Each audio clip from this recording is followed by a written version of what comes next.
दोस्तों, आज अपन साइकोलॉजी अर्थात मनोविज्ञान की इस क्लास में मनोविज्ञान से संबंधित महत्वपूर्ण प्रश्नों के बारे में चर्चा करेंगे।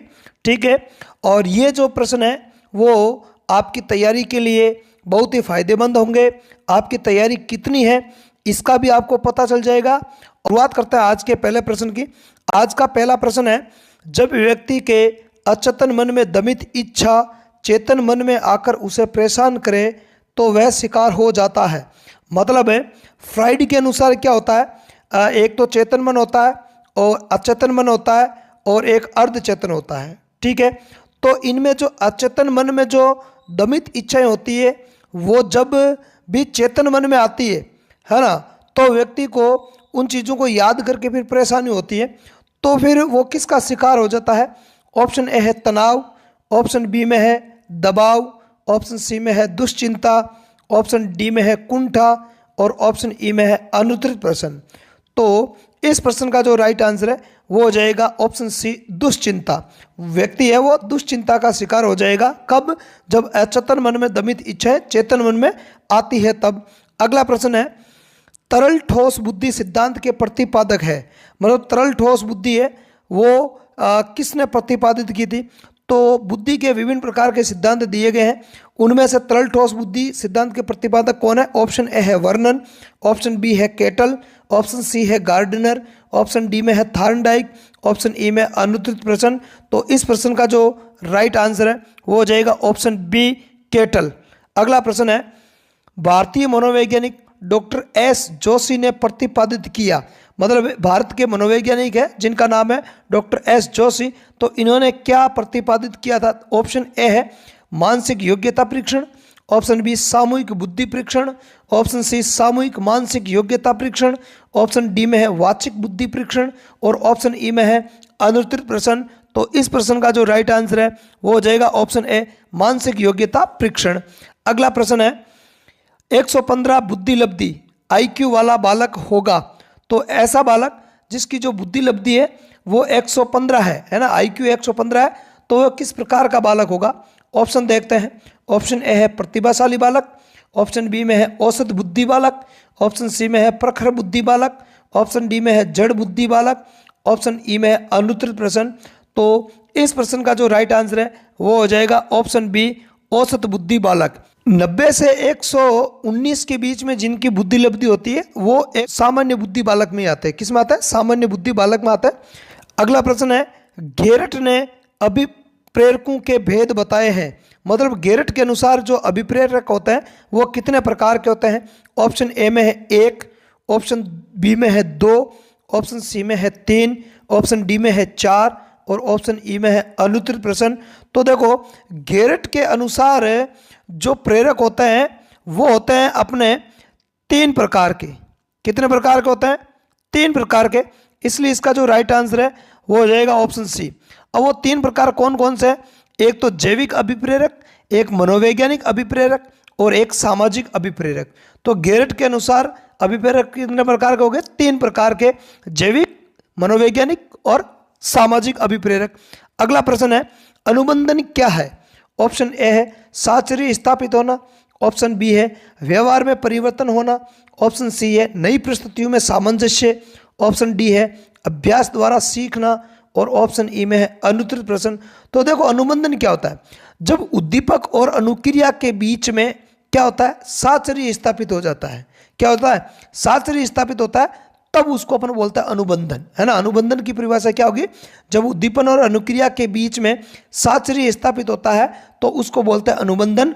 इसलिए इसका जो राइट आंसर हो जाएगा ऑप्शन ए साहचर्य स्थापित होना। अगला प्रश्न है, आवश्यकता पूर्ति के लिए हल ने निम्न शब्द का प्रयोग किया है। मतलब है, हल का जो सिद्धांत है, अधिगम का सिद्धांत, उसमें आवश्यकता पूर्ति के लिए हल ने कौन सा शब्द प्रयोग में लिया था। ऑप्शन ए है आवश्यकता की अधिकता, ऑप्शन बी है आवश्यकता की पूर्ति, ऑप्शन सी है आवश्यकता का महत्व, ऑप्शन डी है आवश्यकता की कमी और ऑप्शन ई में है अनुत्तरित प्रश्न। तो इस प्रश्न का जो राइट आंसर है वो हो जाएगा अपने ऑप्शन डी आवश्यकता की कमी, है ना। मतलब आवश्यकता पूर्ति के लिए हल ने आवश्यकता की कमी शब्द का प्रयोग किया था। अगले प्रश्न की चर्चा करते हैं। अगला प्रश्न है आरटीई एक्ट 2009 के अनुसार प्राथमिक स्तर मतलब कक्षा 1 से 5 पर शिक्षक विद्यार्थी अनुपात होगा यदि विद्यालय में विद्यार्थियों की संख्या 61 से 90 हो। मतलब RTE act right to education शिक्षा का अधिकार अधिनियम 2009 है, उसके अनुसार प्राथमिक स्तर होता है कक्षा 1 से 5 तक। तो उसमें कितने शिक्षार्थियों पर कितने शिक्षक होंगे, इसका अनुपात क्या होगा? तो देखो ऑप्शन ए है 2, ऑप्शन बी है 3, ऑप्शन सी है 4, ऑप्शन डी में है 5 और ऑप्शन ई में अनुत्तर प्रश्न। तो देखो 61 से 90 विद्यार्थी है, कितने तो कितने शिक्षक होंगे? तो इसके लिए देखो क्या है, 30 विद्यार्थियों पर एक शिक्षक होना अनिवार्य है। 30 शिक्षार्थियों पर एक शिक्षक होना अनिवार्य है। तो 60 पर कितना हो जाएगा? 2 हो जाएंगे। और 61 से 90 है तो हो जाएंगे आपके 3। कितने शिक्षक हो जाएंगे? 3 हो जाएंगे, क्योंकि अनुपात होता है प्राथमिक स्तर पर वो 30:1 होता है। 30 विद्यार्थियों पर एक शिक्षक होता है तो 30:1 होता है। इसलिए 61 से 90 विद्यार्थी होंगे तो शिक्षक कितने होंगे? 3 होंगे। कितने होंगे? 3 होंगे। इसलिए इसका जो राइट आंसर है वो हो जाएगा ऑप्शन बी। देखो 60 बच्चों पर होंगे आपके 2 शिक्षक, 30 पर 1 तो 60 पर 2, फिर 61 से 90 पर हो जाएंगे 3 शिक्षक, और 91 से 91 से 120 तक हो जाएंगे 4 शिक्षक, और फिर 121 से यदि 200 बच्चे हैं तो शिक्षकों की संख्या होगी 5। 121 से 200 तक बच्चे होंगे तो शिक्षक कितने होंगे? 5। लेकिन इसमें देखो ध्यान रखना है 150 से अधिक है तो 5 शिक्षकों के साथ साथ एक प्रधान अध्यापक भी होना जरूरी है। मतलब 121 से 200 तक 5 शिक्षक होंगे। मान लिया कि 121 से लेकर 150 तक बालक है तो 5 ही वहाँ पे शिक्षक होंगे, फिर वहाँ पे प्रधान अध्यापक नहीं होगा। लेकिन 150 से अधिक हो गए तो शिक्षक तो कितने रहेंगे? 5 रहेंगे, क्योंकि 121 से 200 तक 5 शिक्षक रहेंगे। लेकिन 150 से अधिक होने पर 5 शिक्षकों के अलावा एक प्रधान अध्यापक भी होना अनिवार्य होता है। अगले प्रश्न की बात करते हैं। अगला प्रश्न है फ्राइड के मनोलैंगिक विकास के सिद्धांत के अनुसार 0 से 2 वर्ष तक, है ना, 0 से 2 वर्ष तक की अवस्था किस नाम से जानी जाती है? देखो सिगमंड फ्राइड ने मनोलैंगिक विकास का सिद्धांत दिया था और उस सिद्धांत में 5 अवस्थाएं बताई थी। कितनी अवस्थाएं बताई थी? 5 अवस्थाएं बताई थी उन्होंने। तो उसमें 0 से 2 वर्ष तक की जो अवस्था है वो किस नाम से जानी जाएगी? ऑप्शन ए है लिंगावस्था, ऑप्शन बी है सुप्तावस्था, ऑप्शन सी है मुख चूषण अवस्था, ऑप्शन डी में है जनन अवस्था और ऑप्शन ई में अनुचित प्रश्न। तो इस प्रश्न का जो राइट आंसर है वो हो जाएगा ऑप्शन सी मुख चूषण अवस्था। देखो सिगमंड फ्राइड के अनुसार अगर अपन बात करें तो उन्होंने 5 अवस्थाएं कौन कौन सी बताई है अपने मनोलैंगिक विकास के सिद्धांत में।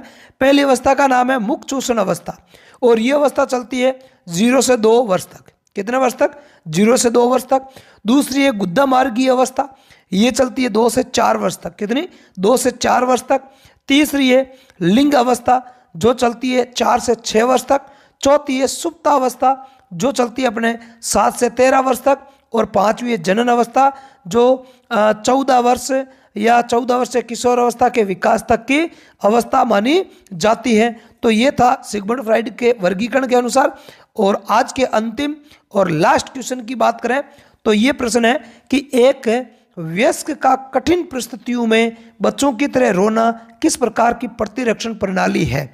मतलब एक जो वयस्क व्यक्ति होता है, जो कोई समस्या आती है, कोई कठिन परिस्थिति आती है तो बच्चों की तरह रोने लग जाता है, ठीक है, तो ये किस प्रकार की रक्षा युक्ति है ना, या प्रतिरक्षण युक्ति है? तो ऑप्शन देखते हैं। ऑप्शन ए क्षतिपूर्ति, ऑप्शन बी प्रक्षेपण, ऑप्शन सी पुष्टिकरण, ऑप्शन डी प्रतिगमन और ऑप्शन ई में है अनुत्तर प्रश्न। तो इस प्रश्न का जो राइट आंसर है वो हो जाएगा ऑप्शन डी प्रतिगमन। तो आज की क्लास में इतना ही। क्लास यदि आपको अच्छी लगी है तो इसे लाइक जरूर करें और अपने दोस्तों में, अपने मित्रों में शेयर भी करें। साथ ही साथ चैनल पर आप नए हो तो चैनल को सब्सक्राइब जरूर करें।